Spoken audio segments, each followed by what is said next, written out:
Hello, and welcome to another edition of On the Town. I'm Patrick Varhue, and I'm sitting here with our guest, Superintendent of Schools, Gordon Smith. Thank you for coming in today. Patrick, glad to be here. Thank you for inviting me. Okay, so we're just basically going to start with you, and then we're going to move more into the district. So Okay. basically, how did you always know you wanted to be a superintendent, or did you want to go into teaching? How'd that really That's a great question. I had always thought about education, even as early on as I started to job search my senior year in college. However, I also needed to sort of prove to myself that I could. I was originally from the southern area of Connecticut. Grew up basically seeing a lot of parents commute into New York City. So it was also a goal of mine as I was graduating. Could I get a job in New York and go through that kind of recruitment process? And I did end up getting a sales and marketing job for the Westvaco Corporation, for which I worked for 3 years.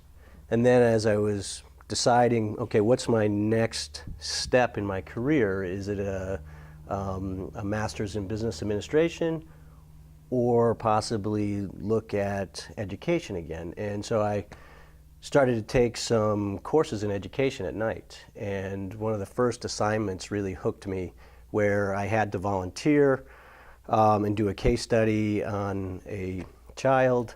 So I started to volunteer at the local Boys and Girls Club, and I noticed that some of the preparation I was doing for my volunteer work was starting to increase past the amount of time I was preparing for my job.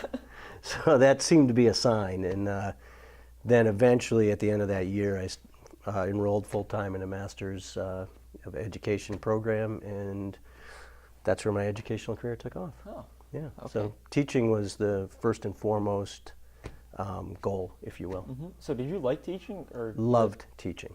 Loved it.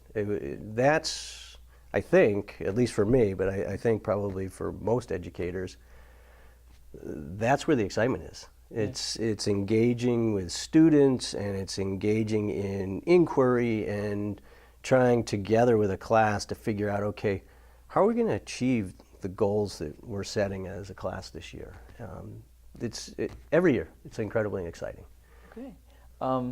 So I think a lot of students might like to know, like, what does a superintendent do on a day-to-day basis? It's a great question. You see them kind of walking through the halls. They know they call snow days, but what is a superintendent? And that's the biggest highlight for everybody is, oh, you're the guy who calls the snow days, which I do, but that's probably maybe 4 or 5 days a year. Yeah. So on a daily basis, more or less, my job is to make sure that the entire district is running smoothly and that people have what they need to make things happen in the classroom for students. And simply put, that's what I do.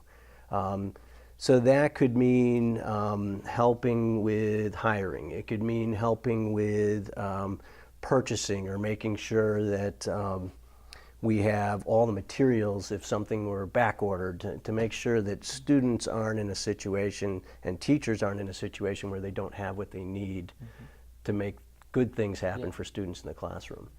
One of the things we do during the summer, because that's people also think, oh, you're in the summer, so you must be off. We do all our planning and goal setting during the summertime, and then we start to put the steps in place, the action steps that we're going to need to make those goals happen. Okay.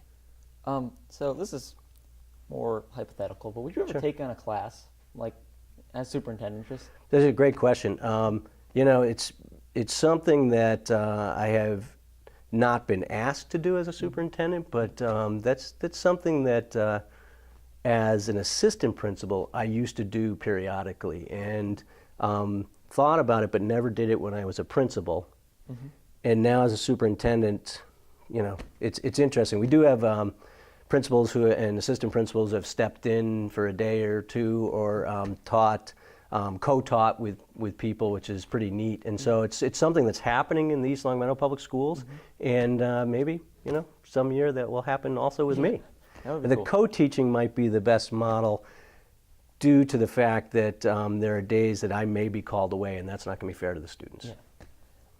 So I understand you worked as a vice principal under Rich Ficero when you were here at I did. HS. What's it like serving as a superintendent while he's now on the school committee? It's a little bit different. It's nice always to have a familiar face, and certainly I really enjoyed my time as an assistant principal under Mr. Ficero as principal. With the school committee, really the five-person board or committee, in essence, acts as the entity that directs me. The nice part is that when you have people you know, and actually I know all our school committee members pretty well, and we have a great working relationship. That's just helpful so that you can anticipate questions that might come up. You can, knowing someone's experience, they may be good sounding boards for different situations, and so that's very helpful. And our school committee as a whole, all the members are fantastic in terms of coming in, making sure that they get well versed in any situation that's going on. They ask great questions, and they're just a really good group to work with. Yeah, well, that's great for the schools, great for you. It really is. It is. If you have a group that's working well together, it helps a lot of things get done and get done well. So I know every year the leadership team, I believe it's called, Yes, the principals. yeah. So you read a book and discuss it as a group for this through the grapevine.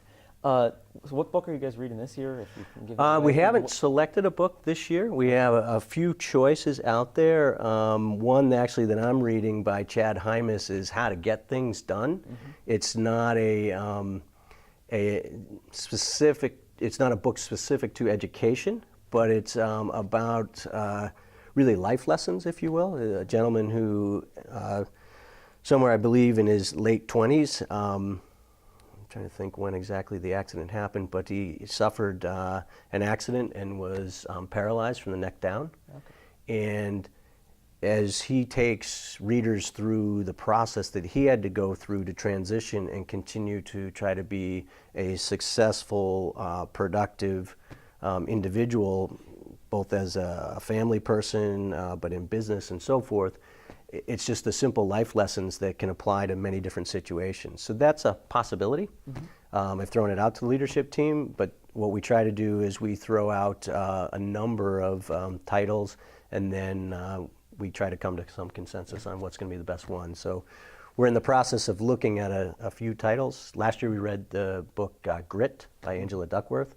And again, although Angela Duckworth did have some time in education as a teacher, that one also is one where it has probably greater life lessons, and then that's where the rich discussion happens, is how do we apply this to the work we're doing? Mm-hmm. And so we're trying to hit another sort of gold mine, if you will, like that. Yeah. Okay, so I know every year the town, you specifically, submit a statement of interest to the MSBA, the Mass School Building Correct. Authority, each year. Last 4 years, anyway. Yeah, to get a new high school. Do you feel like our kind of outdated high school here compared to Longmeadow and Minnetrog deters families from moving into town, or? It's an interesting question. I don't know that it ultimately deters families, but it certainly is not something that becomes an incredible selling point, say, for realtors, if the family has also looked at homes in Longmeadow or Hamden-Wilbraham, and they look at two new high schools.